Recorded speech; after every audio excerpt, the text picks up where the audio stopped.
પોરબંદર શહેરની 77 વર્ષ જૂની અને એકમાત્ર ગ્રાન્ટેડ વિજ્ઞાન પ્રવાહની શાળા એવી નવયુગ વિદ્યાલયના જર્જરિત વિજ્ઞાન ભવનને નવું રૂપ આપવા માટે શાળાના જ ભૂતપૂર્વ વિદ્યાર્થીઓએ બેડું ઝડપ્યું છે. નવયુગ એલ્યુમની એસોસિએશન ફેઝ 2 દ્વારા ₹50 લાખના ખર્ચે આ બિલ્ડિંગનું નવીનીકરણ કરવામાં આવી રહ્યું છે, જેની કામગીરી હાલ પૂર્ણતાના આરે પહોંચી ગઈ છે.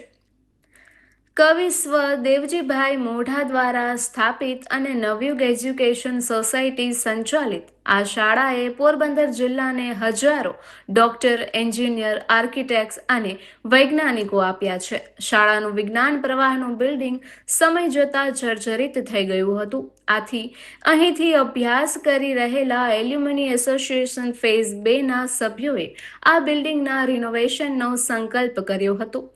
ગત લાભ પાંચમના શુભ દિવસે કેબિનેટ મંત્રી અર્જુનભાઈ મોઢવાડિયા, પૂર્વ કેબિનેટ મંત્રી બાબુભાઈ બોખીરિયા, આચાર્ય તુષારભાઈ પુરોહિત તેમજ ભૂતપૂર્વ વિદ્યાર્થીઓ અને આગેવાનોની વિશેષ ઉપસ્થિતિમાં આ કાર્યનું ખાતમુહૂર્ત કરવામાં આવ્યું હતું. આ રિનોવેશન પ્રોજેક્ટ અંતર્ગત શાળામાં ભૌતિક વિજ્ઞાન, રસાયણ વિજ્ઞાન અને જીવ વિજ્ઞાનની પ્રયોગશાળાઓનું વધુ સાધનોથી સમૃદ્ધ બનાવવામાં આવશે. નોંધનીય છે કે આ શાળા ગુજરાત માધ્યમિક અને ઉચ્ચતર માધ્યમિક શિક્ષણ બોર્ડ દ્વારા ધોરણ 12ની પ્રાયોગિક પરીક્ષાના કેન્દ્ર તરીકે પણ રજીસ્ટર થયેલી છે. આ ઉપરાંત નવા બિલ્ડિંગમાં ફાયર સેફટી અને સોલાર પ્લાન્ટ જેવી આધુનિક સુવિધાઓ પણ ઊભી કરવામાં આવશે. હાલમાં નવનિર્માણની કામગીરી પૂરજોશમાં ચાલી રહી છે. સિવિલ વર્ક, બારી દરવાજા અને પ્લાસ્ટર સહિતની મોટાભાગની કામગીરી પૂર્ણ થઈ ચૂકી છે. માત્ર કલર કામ બાકી છે અને આગામી 2 થી 3 માસમાં જ આ સંપૂર્ણ અદ્યતન બિલ્ડિંગ વિદ્યાર્થીઓ માટે તૈયાર થઈ જશે તેવી શક્યતા છે. છેલ્લા 3 વર્ષથી નવયુગ વિદ્યાલયના વિજ્ઞાન પ્રવાહનું પરિણામ ઉત્કૃષ્ટ આવી રહ્યું છે, જેને કારણે વિદ્યાર્થીઓની સંખ્યામાં સતત વધારો નોંધાઈ રહ્યો છે. ચાલુ શૈક્ષણિક વર્ષમાં પણ વિજ્ઞાન પ્રવાહમાં એડમિશન ફૂલ થઈ ગયા છે. ત્યારે આ નવીનીકરણ અને લેબ સહિતની સુવિધાઓ પ્રાપ્ત થવાથી આવનારા સમયમાં વિદ્યાર્થીઓને ઉચ્ચ કક્ષાનું શિક્ષણ મેળવવામાં ખૂબ જ સરળતા રહેશે. નિપુલ પોપટ, પોરબંદર ટાઈમ્સ. નમસ્કાર, મારું નામ તુષાર પુરોહિત છે અને પોરબંદર નવયુગ એજ્યુકેશન સોસાયટી સંચાલિત અને વિદ્વાન અને સુવિખ્યાત કવિ દેવજીભાઈ મોઢા સ્થાપિત નવયુગ વિદ્યાલયમાં હું આચાર્ય તરીકે ફરજ બજાવું છું. પોરબંદર શહેરમાં ઐતિહાસિક ઇમારતના નવીનીકરણનું આ જે અભિયાન છે એ છેલ્લા 3.5 વર્ષથી ચાલુ છે અને 3.5 વર્ષ દરમિયાન 3 બિલ્ડિંગોનું નવીનીકરણ થઈ ચૂક્યું છે અને અત્યારે અંતિમ તબક્કામાં જે વિજ્ઞાન ભવન પોરબંદર જિલ્લાની એકમાત્ર ગ્રાન્ટેડ શાળા છે એનું નવીનીકરણ પણ પૂર્ણ થવાની તૈયારીમાં છે.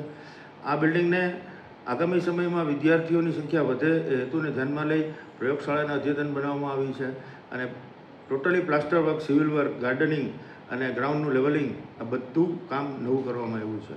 આ જે વિજ્ઞાન ભવનના નવીનીકરણનું અભિયાન છે એમાં અમને મુખ્ય જે સહયોગ મળ્યો છે, યોગદાન મળેલું છે એ મુંબઈ સ્થિત દાતા શ્રી શરદભાઈ રૂપારેલનો હું આભાર માનું છું.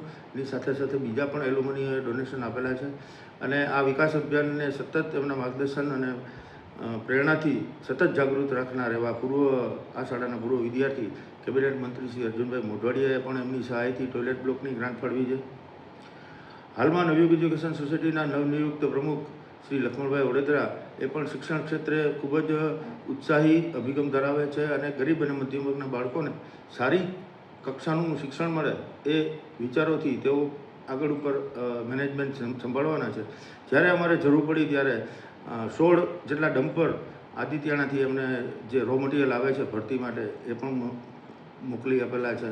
એમાં અભિયાનમાં પોરબંદર સ્થિત એલ્યુમની, બોર્ડ મેમ્બર, દાતાઓ અને ઘણા બધા નામી અનામી લોકોનો સહકાર મળ્યો છે અને બસ હવે આ અંતિમ જેને કહેવાય કે ચોથું બિલ્ડિંગ છે એ પણ લગભગ 1.5 કે 2 મહિનાની અંદર પૂરું થશે અને ગરીબ અને મધ્યમ વર્ગના તેજસ્વી બાળકોને સરકારી ફીના ધોરણે વિજ્ઞાન ભવનમાં સારું વિજ્ઞાન પડવાનું શિક્ષણ મળશે એવી આ અભિયાનનો મુખ્ય હેતુ છે.